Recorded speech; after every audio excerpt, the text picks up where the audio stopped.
Faz as contas, um papo descomplicado sobre os cuidados com o seu dinheiro. Oferecimento Avenue, cada vez maior e mais completa. Saiba mais em avenue.s. Next, com Next, um banco 100% digital e gratuito, você faz acontecer. E Autocompara, o jeito de fazer seguro foi atualizado. Acesse, compare e contrate. Mix! Bom dia, boa tarde, boa noite, você ouvinte que estava rolando aí na sua playlist e acabou de cair nesse podcast muito especial com Bru Aleman, Euzinha, a educadora financeira da Mix, para chamar de sua também. Prepara o remédio do coração, porque esse bate-papo vai ser na gringa, com notícias que vai acabar com tudo que você conhece sobre algumas histórias de marcas e seus produtos internacionais. Jorge. Olá! Cadê você? Tô aqui já esperando. Pra trazer a bomba. Eu já soltei uma bomba no podcast anterior aqui agora e agora eu quero ver o que você vai ter que desenrolar pra gente hoje aqui. Olha, ixi Maria, eu Você também tá já sou. preparada? Hoje, né, eu fui fazendo catado, né, porque eu tenho crises de ansiedade.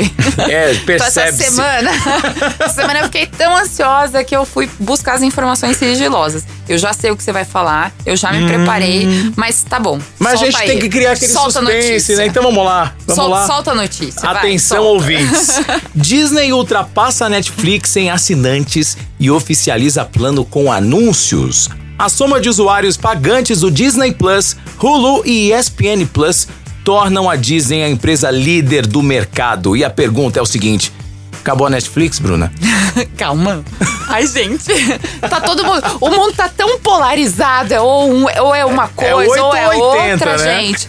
Calma, gente. Não fiquem assim. Não vai ser o fim da Netflix, mas eu acho que pode ser uma reação da Netflix.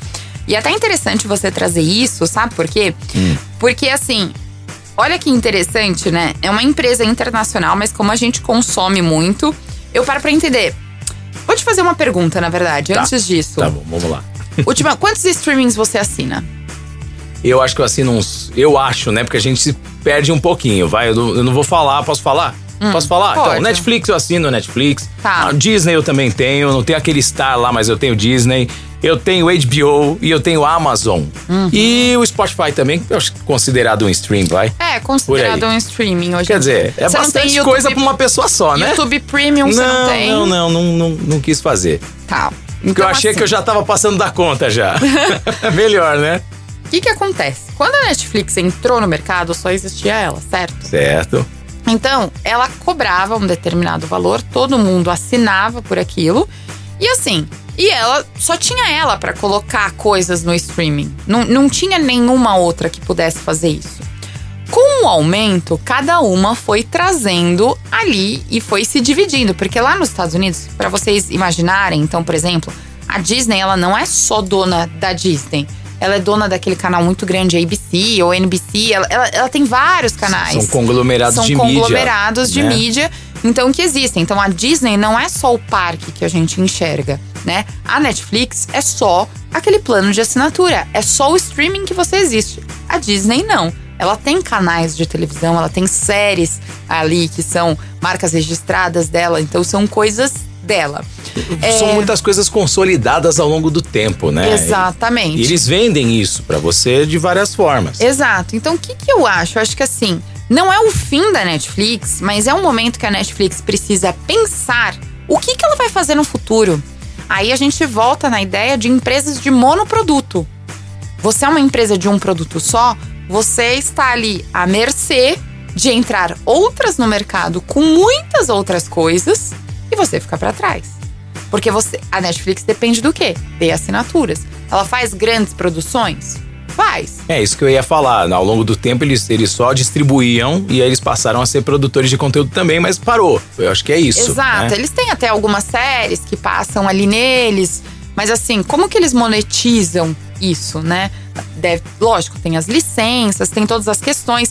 Eu, inclusive, trouxe aqui alguns dados interessantes até para poder trazer isso, para vocês verem mais ou menos o impacto, né? Então, assim, a Netflix, por exemplo, a receita dela, né? Ela tem uma receita, só que ela tem um custo muito grande. Então, isso daqui são dados de 2021. Então, a receita dela tinha sido de 29 bilhões e meio, tá? Só que fica no bolso dela mesmo, vamos dizer, o operacional, porque ainda tem imposto e tudo mais, 6 bilhões.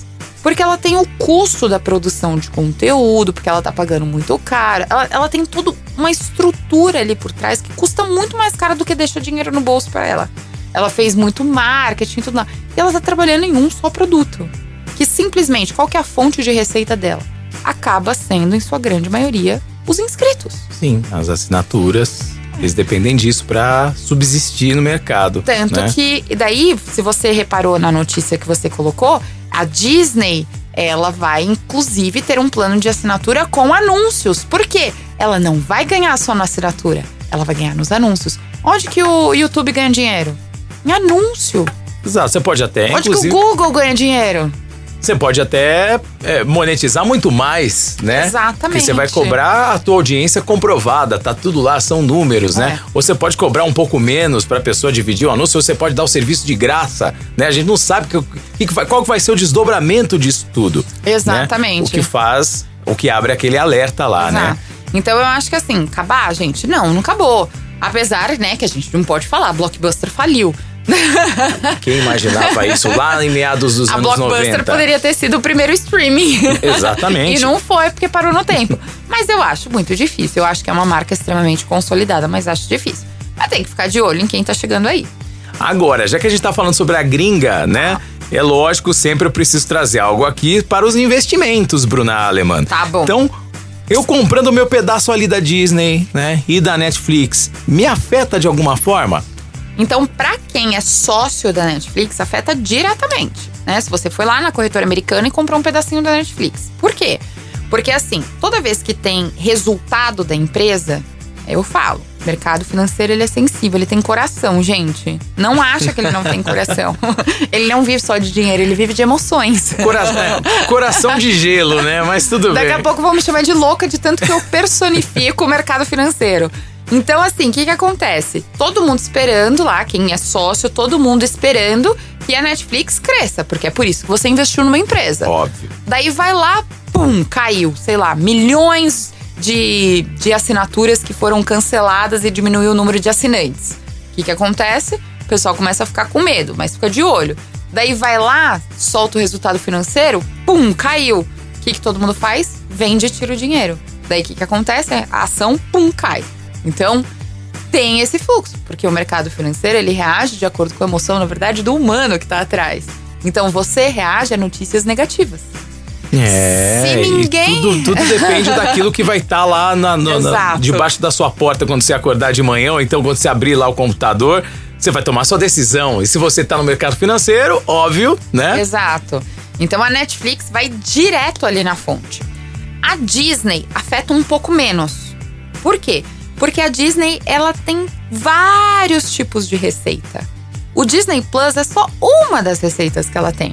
Então, ela tem toda a mídia dela, ela que é o maior. Daí, em segundo lugar, entra todos os parques e as experiências que ela traz, enfim, no mundo inteiro, né? Disney Paris, Disney isso, Disney Califórnia, enfim, todos esses... Eu vou te fazer uma pergunta falando a respeito disso, inclusive, né? Sobre a pandemia e tudo mais, tomou prejuízo nos parques, falando a respeito da Disney. Com relação ao streaming, né, com relação ao lucro que ela teve, enfim, tudo que a gente está expondo aqui, isso de uma certa forma suprimiu o prejuízo que eles tiveram nos parques e tudo mais? Isso está tapando um buraco da empresa, então talvez, né? Exatamente. Quando a gente não tem a Disney, como ela não é uma empresa monoproduto, ela não foi tão afetada pela paralisação do parque. Porque o parque parando, ela ganha, por exemplo, no quarto lugar que eu ia te falar, que são produtos licenciados. Ela não deixa de comprar licença. As pessoas compram um produto online que chegam na casa delas. E aquilo tem uma licença da Disney. Entendeu? Além disso, tem os produtos relacionados à Disney. Então, quando você... Isso que eu tô falando é sobre essas questões. Quando a gente fala, né, que eles falam linear networks, que nada mais é do que todas as redes de televisão que estão embaixo dela, por exemplo. Entendeu? Que tá ali dentro da estrutura da Disney. Então, são tantas receitas que quando você tira uma... né, não afeta tanto. Você tem uma determinada expectativa, mas não afeta tanto. Porém, agora vamos analisar as duas. Você pega a Netflix e a Disney. Como as pessoas estão olhando que a Netflix está caindo, o que elas vão imaginar quando você é investidor? Cara, eu vejo uma oportunidade na Disney. O que eu vou fazer? Eu vou investir na Disney. Então, enquanto na Netflix todo mundo tira o dinheiro, o pessoal vai lá e coloca na Disney. Só que é lei da oferta e demanda. Um monte de gente vai investir na Disney, a ação vai fazer pum! Se lá na frente todo mundo falou não suprir a sua expectativa como investidor, todo mundo vai tirar e vai cair de novo. Então, assim… É um ciclo. É um ciclo. Por Tá. isso que eu falo. Então, assim, Bru, Netflix, Disney, qual que eu invisto? Investe em todas, investe sempre, porque é um processo. Você vai ficar nesse sobe e desce de expectativa, resultado, ao longo de 10 anos. Por quê? Ela sobe muito, desce um pouco. Sobe muito, desce um pouco. Então, ao longo do tempo, a curva foi sempre crescente. O que você precisa enxergar no investimento na bolsa é sempre a curva, sempre crescente. Entendeu? Mas eu, Bruna, prefiro empresas como a Disney, que tem várias receitas.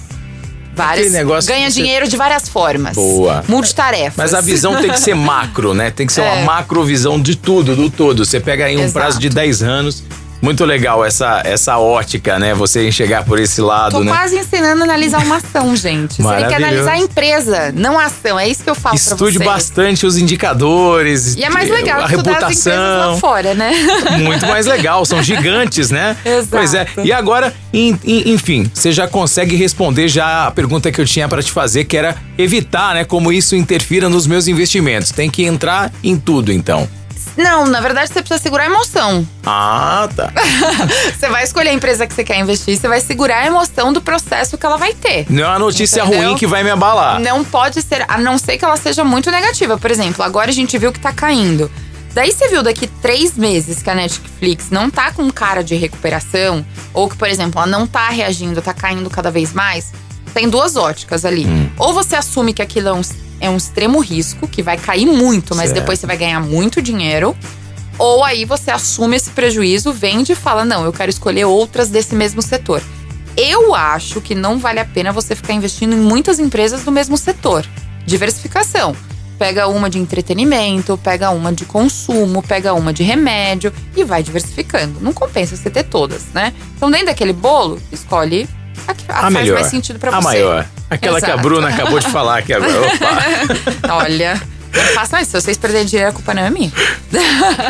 Bom, a gente falou sobre essas 2 empresas aí, Disney Tá. e Netflix. Inclusive, né, a gente conseguiu investir nelas aí, em várias… Enfim, eu mesmo já investi. Agora acredito que você também, Lógico. né? Agora, uma Netflix outra… não, mas Disney sim. Boa, tá vendo só, gente? Tá falando nada, né? Ó, uma outra que as pessoas agora também procuram pra ser sócias. Tá. Bastante, inclusive, tem uma demanda grande. Johnson & Johnson. Oh, Johnson Baby. Tem mais uma notícia aqui no meu jornalzinho aqui, ó. Tá. Vou até mostrar pra você. Olha o que eu achei nas notícias do UOL. Tá. Tá aqui, ó, impresso. Johnson & Johnson anuncia que vai parar de vender talco no mundo em 2023.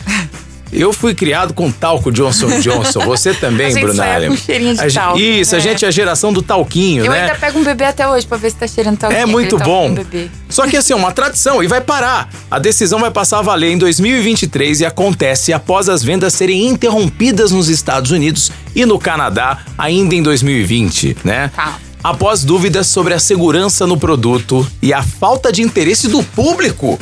Como assim? Ué, talco virou desuso, né? Acabou meu chão agora. Gente, eu acho que assim, a gente vai falar, Johnson & Johnson é uma outra empresa que ela ganha receita por várias coisas. É uma super empresa, por exemplo, para investir. A receita dela não tá nem vinculada. A gente tá falando de talco porque a gente tem um apego emocional, principalmente aqui no Brasil.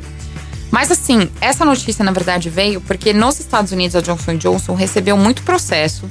É aquelas histórias de americano, né? Você acha que o brasileiro é louco, americano é mais. Americano sempre tem, sabe…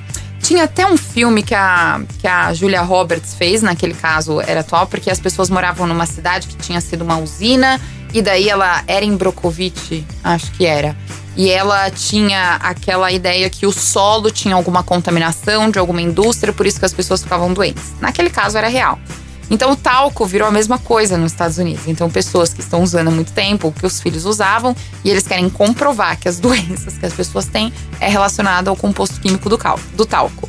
Então assim, americano adora. Teoria da conspiração sempre existe lá, né? A gente não tá preparado pra essa A gente conversa. não tá preparado pra isso. Pra gente, a gente tem um apego emocional. Mas assim, não vai interferir em nada na sua vida. Só no seu apego emocional do talco. Em relação à empresa, a gente vai falar, por exemplo, eu trouxe um mapa aqui de quão grande é a Johnson & Johnson para que o talco afete. Então assim, foi uma decisão extremamente racional. É assim, olha, tô tendo problema jurídico, não tô vendendo tanto. O que vai me afetar na hora que eu tirar? Pode ser que eu perca o quê? 1 milhão de clientes, mas eu tenho mais 250 milhões de clientes. Então é isso que a empresa, ela racionalmente, ela está agindo, falando aquele produto não faz sentido versus o que ela tá me trazendo de pontos negativos. Então isso não, eu acho que afetar como ação, zero bola. Até porque eu trouxe a receita da Johnson & Johnson. Então assim, 31%, isso daqui de 2018, tem algumas outras atuais, 31% da receita. Isso para consumidor. E consumidor é o menor mercado da Johnson & Johnson. A parte farmacêutica, medicamentos como lente de contato, é muito maior. Então assim, o produtinho que a gente compra da Johnson, a gente faz cosquinha na receita da Johnson. Entendeu? Ela tem uma outra receita muito maior. Então se a gente falar para nós consumidores, 31% é beleza. 31% é baby care, então que é produto de bebê. Aí vai entrar produto de higiene de boca e alguns cremes de rosto. Algumas marcas da Johnson & Johnson que você provavelmente não sei. Listerine, Tylenol, Avena, Neutrogena, Johnson & Johnson, Band-Aid, Carefree. Você provavelmente usa 3 dessas marcas eu tenho aqui na minha mochila. Tá aqui, ó. Kit de sobrevivência. Gente, o que vai ser um talco? Você entra na farmácia, 70% que tá ali dentro é Johnson & Johnson. Você vai consumir um produto da Johnson & Johnson de qualquer forma. Então não é o talco que vai fazer diferença ali naquela receita, né? E daí só trazendo, só pra vocês terem ali, né? Eu acho que as curiosidades relacionadas a essas marcas. Então você tem, a Johnson & Johnson é muito forte nessas cirurgias de visão. Então todos os aparelhos, né? É que a gente faz, miopia, astigmatismo, lente de contato, produtos e medicamentos para aqueles, tipo gelol, que não sei o que lá fora, muito grande. Eles também têm produto disso. Eles têm pinos, trabalham. Pinos? Ixi, tem tanta coisa, que assim, a gente não enxerga, a gente só olha um lado. O lado médico da Johnson & Johnson é muito grande. É muito grande. E gera uma receita muito maior. Foi o que eu falei, a parte de consumidor é a menor que tem. É a menor que tem. Aqui no último ano, por exemplo, vamos colocar dentro de 20 bilhões, vamos dizer aqui, de receita. Só 3,8 bilhões foi a parte de consumidor de todas essas marcas que eu te falei. Todo o restante foi farmacêutico ou médico. Quer dizer, diante dessas informações, não é uma notícia ruim que Não. vai abalar. É uma notícia emocional. E daí, a dica que eu dou? Divida, separe o seu emocional do seu racional. Você tá lidando com o seu dinheiro, você não tá lidando com a marca que você mama. Até na hora de escolher, né? Fala, porque eu uso Netflix, ou por exemplo, Spotify. A gente usa, você usa Twitter? Eu não uso tanto, mas tem pessoas, eu preciso usar, na verdade. Mas as pessoas gostam de usar Twitter. Mas nunca deu lucro, gente. Então, tenta separar o apego. Eu acho que assim, o nosso emocional faz a gente ter a clareza de conhecer o nome das empresas. Mas o nosso racional precisa ver assim, mas essa empresa que eu amo, ela dá dinheiro? É isso, você também quer ganhar dinheiro. Lógico. Então, é isso que você precisa pensar. Vai dizer que eu invisto em tal empresa que simplesmente por dizer que só que investe, né? Pois é, e diante disso tudo, qual a sua dica final? Diante de tudo que a gente apresentou aqui, das notícias que a gente trouxe, conta pra gente aí, Bruna. No podcast da Gringa, eu vou começar a seguir uma tradição. Eu detesto rotina, Tá mas decretado eu vou começar a partir de uma hoje, rotina então. aqui. Manda. Eu vou trazer um livro pra vocês lerem, muito interessante. Semana passada a gente falou sobre, se você quiser, volta aí o podcast. A gente falou sobre um livro de poder. Inclusive, Jorge, escute. É muito mesmo? legal, é um livro muito interessante. Você tem ele? Muito interessante. Me empresta. Não, preciso terminar de ler, né? É muito grande. Mas esse livro não se empresta, porque sempre que você quiser, você vai querer consultar. Então esse livro a gente não pode emprestar, Boa. Cada um precisa ter as 48 leis do poder. Mas escuta o podcast, porque a gente falou coisa Show. interessante. O de hoje eu vou passar A Marca da Vitória. A Marca da Vitória nada mais é do que o livro sobre a história da Nike. É muito legal. Olha que legal, gente. Estudem, é muito interessante. É muito legal a gente ver uma marca que a gente gosta. Eu acho que bibliografia de marca São coisas também muito interessantes pra gente entender o negócio. E pra você que tá querendo ser empreendedor, você pensar, falar, Bru, mas ele, era Estados Unidos. Sai dessa caixinha, dessa síndrome de vira-lata. Pega pelo menos as informações mais importantes que você pode praticar no seu dia a dia e faça a diferença. Essa é a dica que eu vou deixar. Muito legal, muito legal. Já vou procurar, inclusive, o nome do livro pra galera que não pegou aí. A Marca da Vitória. A Marca da Vitória, a história tem o símbolo da Nike na frente. Olha que legal. E não é porque tava numa época, num cenário diferente, que foi tudo mais fácil, não. Não. Primeiro, vamos parar com esse negócio, Exato. né? E daí depois vocês vão ver. Essa semana eu vou tentar postar sobre alguns gatilhos da Nike. Por que ela é essa marca tão grande até hoje? Como que ela lida com o emocional e racional? E o pertencimento das pessoas para que elas continuem consumindo a marca. É bem interessante. Aguardemos então, no @BruAleman lá no Instagram. Exato, vai lá Muito pro bem. @BruAleman. Obrigada, viu, Jorge? Eu que Preciso te agradeço. agradecer, né? Tamo Gostou? junto aqui sempre, adorei. Gostou? Mais uma aqui pra tá conta. Vamos ver, eu vou pensar já no livro da semana que vem. Eu saio sempre inteligente desse podcast. Obrigado, viu, Bru? Imagina, e você, pessoal, se você ficou com alguma dúvida, o WhatsApp da Mix no 11 98180 1000 e também lá no @BruAleman. Tem o podcast Faz as Contas também no site da Mix, então não sei se você procurou aqui, se você achou no Spotify. Se você achou no Spotify, já tem sininho de notificação. Incrível. Já também tem como ativa avaliar. logo. Isso. Tem como avaliar. A gente já tá Dá com nota. 4.8, eu quero 5. Ótimo. Bom, vai chegar rapidinho. Brincadeira, Se todo mundo que pessoal. estiver ouvindo agora for lá e colocar lá, a gente chega no 5. E manda pra gente aí a marca que você quer que saber alguma curiosidade, algum livro que quer que a gente que a gente traga, ou alguma notícia. Estamos à disposição, né, Jorge? Muito bem, esse é o podcast dos curiosos aqui, Exatamente. né? Faz as contas, curiosidades. É isso aí. Valeu, Bruna. Brigadão. Beijo, imagina. Tchau, tchau. Você ouviu Faz as Contas. Oferecimento Avenue, cada vez maior e mais completa. Saiba mais em avenue.s. Next, com Next, um banco 100% digital e gratuito, você faz acontecer. E Autocompara, o jeito de fazer seguro foi atualizado. Acesse, compare e contrate. Mix!